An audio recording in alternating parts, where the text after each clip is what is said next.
Hello बच्चों, कैसे हैं आप सब। आशा करता हूँ आप सब अच्छे होंगे। जैसा कि आप जानते हैं क्लास 11th के लिए हम वीडियोस बना रहे हैं लगातार। आज उस सीरीज में जो हम अगला वीडियो लेकर आए हैं, chapter 1 introduction to accounting part 3। आज हम डिस्कस करेंगे ये टॉपिक जो मैंने बोर्ड में लिख दिया है। Types of accounting, qualitative features of accounting information और बुक कीपिंग और अकाउंटिंग में क्या डिफरेंस है। आज हम इन टॉपिक्स को डिस्कस करेंगे। ठीक है, तो सबसे पहले हम डिस्कस करेंगे types of accounting. Majorly 3 types of accounting होते हैं। नंबर 1 फाइनेंशियल अकाउंटिंग, जो आपके सिलेबस में है, जो आप 11th में पढ़ेंगे, 12th में पढ़ेंगे, इसके बाद बीकॉम बीबीए में जो आप स्टडी करेंगे वो है फाइनेंशियल अकाउंटिंग, जिसमें हमें अकाउंट्स का बेसिक नॉलेज मिलता है। डेबिट क्या होता है, क्रेडिट क्या होता है, डेबिट कहां रिकॉर्ड होता है, क्रेडिट किस साइड रिकॉर्ड होता है, डेप्रिसिएशन क्या होता है, बैड डेप्ट क्या होता है, डेटर कौन होते हैं, क्रेडिटर कौन होते हैं। मतलब अकाउंट्स का जो बेसिक नॉलेज है वो होता है financial accounting. Finance means money and accounting means money, जो पैसे से जुड़ा हो।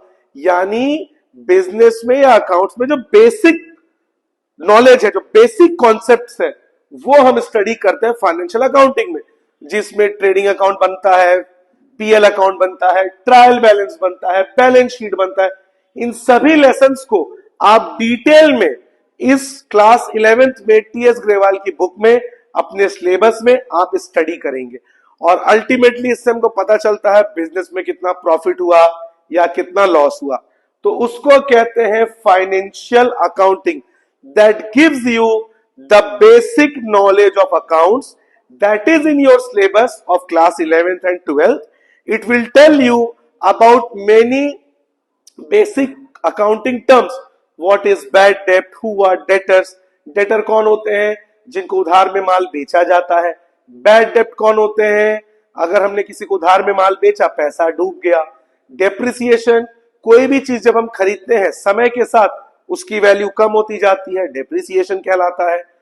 ट्रेडिंग अकाउंट में हम जितने भी फैक्ट्री के खर्चे हैं उसको लेते हैं। पीएल अकाउंट में इनडायरेक्ट एक्सपेंस, ऑफिस के एक्सपेंसेस को लेते हैं। ठीक है, ये जितने भी बेसिक अकाउंटिंग टर्म्स है, डिस्काउंट हो गया, कैश बुक हो गया, रीबेट हो गया, इन सभी चीजों को हम पढ़ेंगे फाइनेंशियल अकाउंटिंग में। ठीक है, सिंपल आपके 11th का सिलेबस। कॉस्ट अकाउंटिंग, नाम से ही समझ में आ जा रहा है, कॉस्ट अकाउंटिंग ये अकाउंटिंग का एक स्टैंडर्ड कोर्स होता है, एक स्टैंडर्ड लेवल होता है, जिसको आप हायर क्लासेस में, अगर आप आगे जाके सीए के लिए ऑप्ट करते हैं, आप आगे जाके हायर क्लासेस में सीए में, सीएफए ये सब करते हैं, तब आप इसको स्टडी करेंगे। It is a professional skill set, a professional course, very important in the field of accounting. Cost accounting है क्या?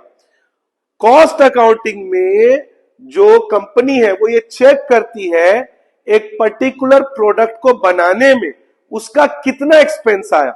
जैसे मान लीजिए अगर फॉर एग्जांपल ये फोन लिया मैंने, ये वीवो का फोन है।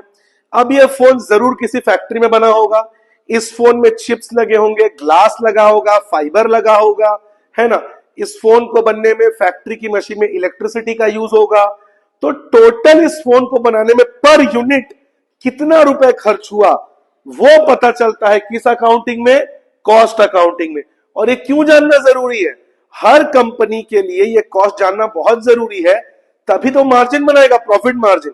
अगर इस फोन को बनाने में 10,000 का एक्सपेंस आ रहा है कंपनी का, तो उस 10,000 के एक्सपेंस में कंपनी को देखना पड़ेगा, गवर्नमेंट को टैक्स भी देना है, सैलरी देनी है, एजेंट को कमीशन देना है। मैं कितने प्राइस में फोन को बेचूं ताकि 10,000 का कॉस्ट कवर होने के बाद भी मेरे को मेरा प्रॉफिट मिल सके। तो उसके लिए cost accounting very very important. Further it helps the company to reduce the expenses and curtail the unnecessary expenses. Company इस कॉस्ट अकाउंटिंग से और क्या करती है, जो फालतू के खर्चे हैं उनको कट डाउन करती है, कर्टेल करती है, और इससे उनका प्रॉफिट मार्जिन बढ़ेगा। मान लीजिए कंपनी ने देखा कि प्रोडक्ट्स बनाने में इलेक्ट्रिसिटी के अलावा जनरेटर का भी यूज कर रहे हैं, जिसकी वजह से एक्सपेंस बहुत बढ़ गया, तो कंपनी ने डिसाइड किया जनरेटर के रिप्लेस करके जनरेटर की जगह हम इन्वर्टर लगा दें, या इलेक्ट्रिसिटी का हम यूज इतना अच्छा कर दें कि हमें जनरेटर की जरूरत ही ना पड़े, कि जब लाइट कट हो रहा है हम प्रोडक्शन बंद कर दें। मतलब कंपनी कोई भी स्टेप ले सकती है।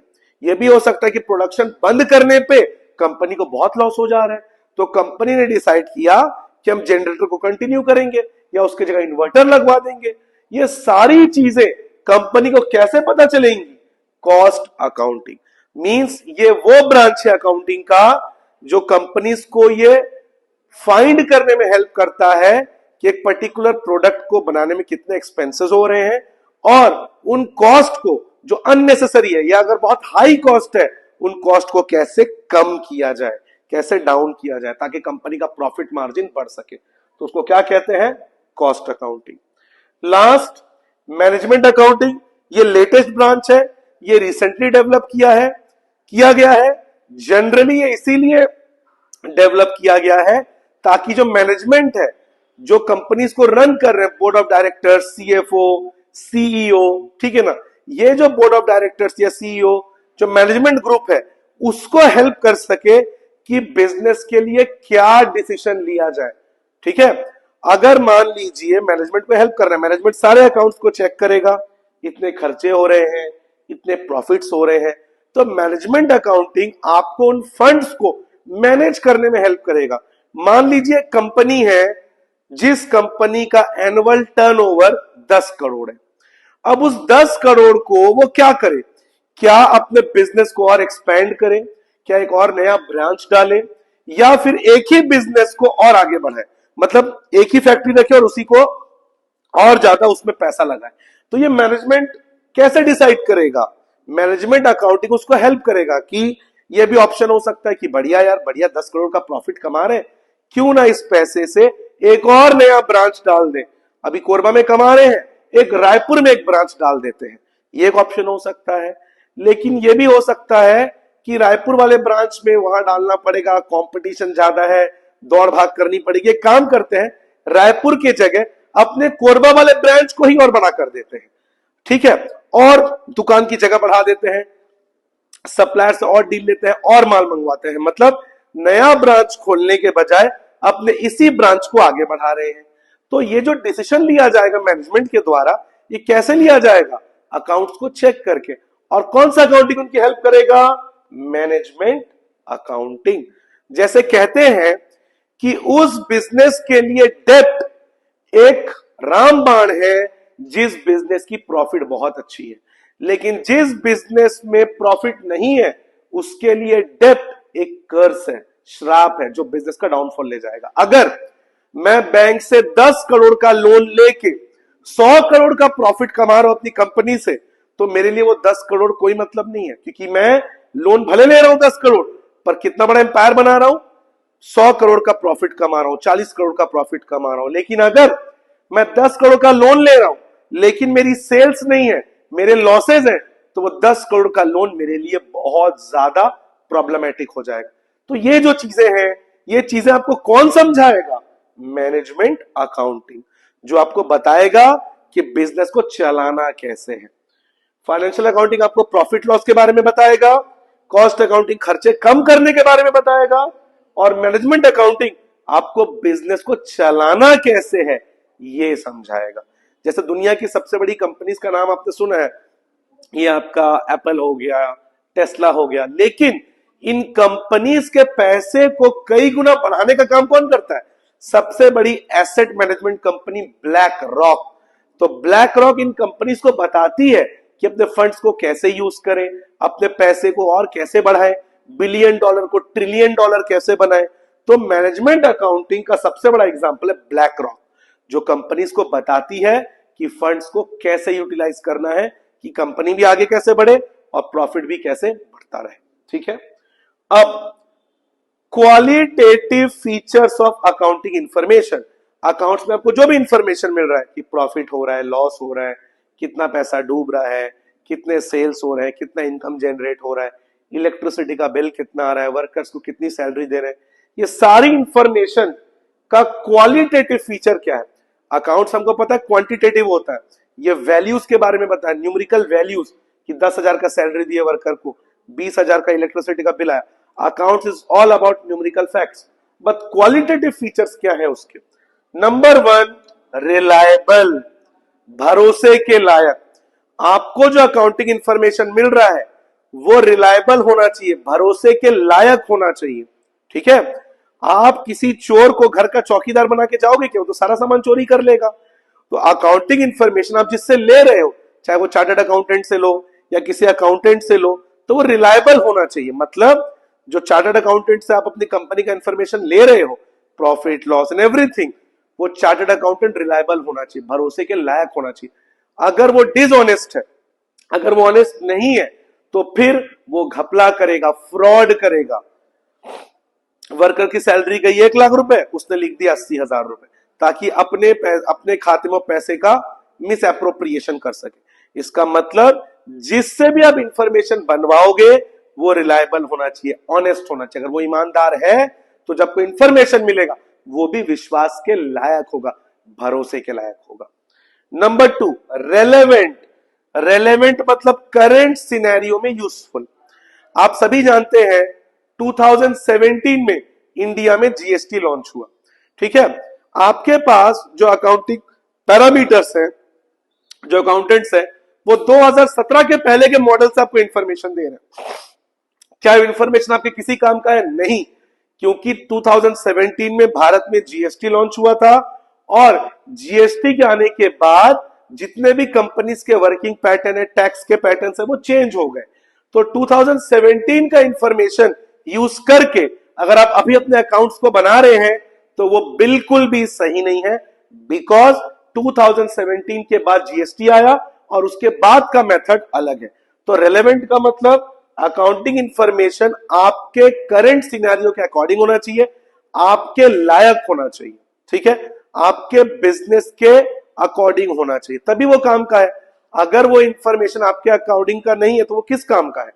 अब मान के चलिए फॉर एग्जांपल अभी T20 वर्ल्ड कप होने वाला है जून में अमेरिका में, अभी आईपीएल चल रहा है, आईपीएल में T20 के मैचेस हो रहे हैं, वहां से जैसे प्लेयर परफॉर्म करेंगे वैसा ही T20 टीम में चुनेंगे, बिकॉज T20 वर्ल्ड कप में T20 के मैचेस होंगे। अगर आप रणजी ट्रॉफी में से जो टेस्ट मैच बहुत अच्छा खेल रहा है, आप उस आदमी को सिलेक्ट कर दिए T20 वर्ल्ड कप में, तो क्या वो प्लेयर रिलेवेंट है? नहीं, क्योंकि आपको चाहिए ऐसे प्लेयर जो 2020 में अच्छा परफॉर्म करे, ना कि टेस्ट मैच में। हाँ, जब टेस्ट मैच की टीम चुनी जाएगी तब आप टेस्ट मैच के परफॉर्मेंस को देखोगे। मतलब आपके बिजनेस के यूजफुल होना चाहिए इंफॉर्मेशन। अगर वो आपके बिजनेस के अकॉर्डिंग ही नहीं है तो इंफॉर्मेशन किसी काम का नहीं है। ठीक है, अब मान लीजिए कॉमर्स है, आप लोग कॉमर्स के बच्चे हैं, अब आपको मैं क्लास 11 की साइंस की वीडियोस बना के दे रहा हूं, तो क्या आप ये वीडियो देखेंगे? नहीं, बिकॉज आप कॉमर्स स्ट्रीम के बच्चे हैं, आपके लिए साइंस का वीडियो इररिलेवेंट हो जाएगा, क्योंकि आप अभी किस फेज में पढ़ रहे हैं? कॉमर्स स्ट्रीम में पढ़ रहे हैं। तो ये होता है रेलेवेंट का मतलब। अंडरस्टैंडेबल, खरखोशा, अल खबीबी, अल हबीबी, अल हबाबा, हर हवाजा। अब एक बात बताइए बच्चों, मैंने आपको अरबी भाषा में बात किया, आपको कुछ भी समझ में आया? नहीं आया। क्यों? क्योंकि हिंदी आपका लोकल लैंग्वेज है, इंग्लिश आप बचपन से पढ़ रहे हैं। तो मैं जो वीडियोस बना रहा हूं वो जनरली हिंदी और थोड़े से इंग्लिश में बनाता हूं ताकि आपको समझ में आए। अब अकाउंटिंग इंफॉर्मेशन इतना सिंपल होना चाहिए कि वो सबको समझ में आए। अकाउंटिंग इंफॉर्मेशन आपने जर्मन में बना दिया, बहुत अच्छा बनाया, लेकिन जर्मन में क्या मतलब है उसका? बिकॉज भारत के लोगों को जर्मन आती नहीं है। जिस कंपनी के लिए आपने बनाया उसके ओनर को, उसके स्टेक होल्डर्स को, जो उस बिजनेस से जुड़े हुए हैं, उनको जर्मन नहीं आता, तो क्या उस इंफॉर्मेशन का कोई यूज है? नहीं है। तो अकाउंटिंग इंफॉर्मेशन इतना सिंपल होना चाहिए ज्यादा कॉम्प्लिकेटेड नहीं होना चाहिए, ताकि वो ओनर को, बिजनेसमैन को, वहां के वर्कर्स को, सबको आसानी से समझ में आ जाए। और कंपेरेबल, कंपेयर कर सके आप दूसरे बिजनेसेस के साथ, कि दूसरे बिजनेस के कंपैरिजन में आपका बिजनेस कितना ग्रो कर रहा है, या अपने ही साथ कंपेयर कीजिए कि लास्ट ईयर आपका परफॉर्मेंस क्या था, लास्ट ईयर आपका प्रॉफिट क्या था, इस साल आपका प्रॉफिट क्या है। यहीं पे देखिए मैंने दो वर्ड्स लिखे हैं, इंट्रा फर्म और इंटर फर्म। इंट्रा फर्म का मतलब खुद से खुद का कंपैरिजन। आपने ये 2024-25 में आपने 2 करोड़ का प्रॉफिट कमाया, और आप कंपेयर कर रहे हैं 23-24 में आपने कमाया था 3 करोड़, 24-25 में आपने कमाया 5 करोड़। आपको लगा अरे यार अच्छा ग्रोथ है, क्योंकि लास्ट ईयर मैंने प्रॉफिट कमाया था 2 या 3 करोड़, और इस साल मैंने प्रॉफिट कमाया 5 करोड़। क्या कहलाएगा ये? Intra firm. आप अपने करंट ईयर के परफॉर्मेंस को लास्ट ईयर के परफॉर्मेंस से कंपेयर कर रही है। मान लीजिए कोई बच्चा है, वो क्लास 9 में 90% लाया और क्लास 8 में उसका परसेंटेज 70% था, तो उसने देखा कि मेरा परफॉर्मेंस पिछले साल के मुकाबले इस साल कुछ बढ़ा है, तो ये क्या कहलाएगा? Intra comparison. खुद के साथ खुद का कंपैरिजन करना, लास्ट ईयर से करंट ईयर को। तो अगर कंपनी अपने ही परफॉर्मेंस से, लास्ट ईयर के परफॉर्मेंस से करंट ईयर के परफॉर्मेंस को मैच कर रही है, तो उसको बोलेंगे इंट्रा फर्म। और इंटर फर्म दूसरे के साथ मैच करना, जैसे एप्पल ने सैमसंग के साथ कंपेयर किया कि सैमसंग का इतना प्रॉफिट हुआ, मेरा इतना प्रॉफिट हुआ। तो अगर कोई फर्म दूसरे फर्म के साथ अपना कंपैरिजन कर रही है कि उसके पास इतने वर्कर है, मेरे पास इतने वर्कर है, उसने इतने सेल्स किए, मैंने इतने सेल्स किए, तो वो क्या कहलाएगा? Inter firm. तो इन दोनों के लिए ही आपको अकाउंटिंग इंफॉर्मेशन चाहिए। जैसे मारुति ने 1 लाख कारें बेची, मारुति सुजुकी ने, और पता चला कि टाटा ने उस दौरान 5 लाख कारें बेची, तो इसको क्या बोलेंगे? Inter firm comparison. और मारुति सुजुकी ने लास्ट ईयर बेचा था 80,000 कार और इस साल बेचा 1 लाख कार, तो इसको क्या बोलेंगे? Intra firm comparison. तो इसके लिए भी अकाउंटिंग इंफॉर्मेशन इतना अच्छा होना चाहिए कि आप दोनों तरह का कंपैरिजन कर सके। आज का last part, difference between book keeping and accounting. Book keeping और अकाउंटिंग में क्या डिफरेंस है? Book keeping primary stage, basic stage, जो क्लर्क लोग होते हैं, या जो पुराने पिक्चर में मुंशी जी होता है, आपने देखा होगा पुरानी पिक्चर में मुंशी जी मोहन को 10,000 रुपए दे दीजिए, तो मुंशी जी खाते में रिकॉर्ड करते थे। तो बुक कीपिंग जो है वो प्राइमरी स्टेज है, बेसिक स्टेज है। जैसे बच्चे जो बचपन में पढ़ते हैं उसको कौन सी क्लास कहते हैं? Primary class. ABCD क ख ग 1 2 3। ठीक उसी तरह बुक कीपिंग अकाउंटिंग का प्राइमरी स्टेज है, जिसमें आपको अकाउंट्स का ABCD पढ़ाया जाता है। Accounting secondary stage, advance stage. जैसे आप लोग जब हायर क्लासेस में जाते हैं 8 9 10 11 उसको क्या कहते हैं? Secondary classes, higher secondary classes. ठीक उसी तरह जो एडवांस स्टेज है अकाउंटिंग का, उसको कहते हैं सेकेंडरी स्टेज। बुक कीपिंग में आपको सिखाया जाता है कि आपको रिकॉर्ड्स कैसे मेंटेन करने, कि एक कंपनी है उसने कितना माल उधार में दिया, कितने माल कैश में बेचे गए, उसके ऊपर कितने की डेप्ट है, कितना उधार है, कितना अनसोल्ड स्टॉक पड़ा हुआ है, इन सभी चीजों को प्रॉपरली रिकॉर्ड करना, ये आपको सिखाता है बुक कीपिंग। लेकिन अकाउंटिंग एनालाइज करता है फाइनेंशियल पोजीशन को, मतलब रिकॉर्ड्स को चेक करके बताता है कि बिजनेस को कितना प्रॉफिट हो रहा है, कितना लॉस हो रहा है, बिजनेस अपहिल ऊपर जा रहा है या डाउनहिल नीचे आ रहा है। जैसे कंपाउंडर, कंपाउंडर है समझ लीजिए बुक कीपिंग, डॉक्टर है समझ लीजिए अकाउंटिंग। कंपाउंडर सिंपल इंजेक्शन दे सकता है, लेकिन रिपोर्ट्स को चेक करके नहीं बता सकता कौन सी बीमारी है, ये डॉक्टर करता है। ठीक उसी तरह हाई लेवल पे जो अकाउंटेंट्स होते हैं, जो बड़े लेवल पे काम कर रहे होते हैं, जो एडवांस अकाउंटिंग सीख चुके हैं, उन लोग खातों को एनालाइज करते हैं। अच्छा इतना उधार में बेचा गया, इतना पैसा मिला, इतने सेल्स हुए, इस साल इतने सेल्स नहीं हुए, बच्चों ने इतना प्रोडक्ट लिया, बड़ों ने इतना लिया, इन सभी चीज को समराइज करके वो निकालते हैं कि बिजनेस को प्रॉफिट हो रहा है या लॉस हो रहा है, बिजनेस आगे बढ़ रहा है कि नहीं बढ़ रहा है। ठीक है। अगला, book keeping routine job, simple job है ये। आपको अकाउंट्स को सिंपल रिकॉर्ड करना होता है। एक बार आप सीख गए डेबिट क्या है, क्रेडिट क्या है, तो सिंपल आप उसको रिकॉर्ड करते चले। लेकिन अकाउंटिंग डायनेमिक जॉब, ये एक बहुत ही शानदार जॉब है जो लगातार चेंज हो रहा है। जीएसटी से पहले, जीएसटी के बाद, जब 2017 में जीएसटी आया तब अकाउंटेंट्स को जीएसटी अलग से समझना पड़ा। हो सकता है आने वाले समय में टैक्सिंग और टैक्स सिस्टम और चेंज हो जाए, तब आपको फिर से सीखना पड़ेगा। लेकिन जो रूटीन जॉब है वो चेंज नहीं होता, वो सेम रहता है। डेबिट क्रेडिट 200 साल पहले भी जो था, आज भी डेबिट क्रेडिट वही है, लेकिन एडवांस लेवल जो है वो चेंज होते रहते हैं, इसलिए वो डायनेमिक, डायनेमिक मतलब जो चेंज होते रहते हैं। बुक कीपिंग करने के लिए आपको स्पेशल टैलेंट होने की जरूरत नहीं है, आपके पास स्पेशल टैलेंट होने की जरूरत नहीं है। लेकिन अगर आपको अकाउंटिंग करना है, आपको सीए बनना है, चार्टर्ड अकाउंटेंट बनना है, आपको सीएमए करना है, आपको सीएफएस करना है, हायर लेवल की अकाउंटिंग सीखनी है, तो आपके लिए उसके पास स्पेशल टैलेंट होना चाहिए। मोदी जी ने भी कहा है, सीए जो है वो अपनी जवानी जला देते हैं देश की तिजोरी भरने में, देश के लिए काम करने में। और उनका यह भी वर्ड था कि मेरे से भी ज्यादा पावरफुल एक सीए का सिग्नेचर होता है। तो आप समझ लीजिए, एक सीए बनने के लिए, एक हाई लेवल में अकाउंटिंग करने के लिए आपके पास कितना ज्यादा टैलेंट होना चाहिए। बुक कीपिंग करता है जूनियर स्टाफ जो उतना क्वालिफाइड नहीं होता, लेकिन अकाउंटिंग करता है सीनियर स्टाफ जो हाईली क्वालिफाइड होता है, बिकॉज इसको करने के लिए टैलेंट के साथ एक्सपीरियंस की भी जरूरत होती है। ठीक है, तो आई होप आपको ये वीडियो बहुत अच्छे से समझ आई हो। ये मैंने बहुत ही डिटेल में आपको समझाया। अगर आपको वीडियो अच्छी लगे तो जरूर इसे लाइक करें, शेयर करें और हमारे चैनल को सब्सक्राइब करें। इसी तरह से वीडियोस बनाकर आपके 11th के कॉमर्स को बहुत ही अच्छे से आपको समझाएंगे। अभी तो हम सिर्फ अकाउंट्स पढ़ा रहे हैं, इसके बाद नेक्स्ट वीक से इको और बीएसटी की भी वीडियोस डलना शुरू हो जाएगी। Commerce is a lifestyle. मिलते हैं अगली वीडियो।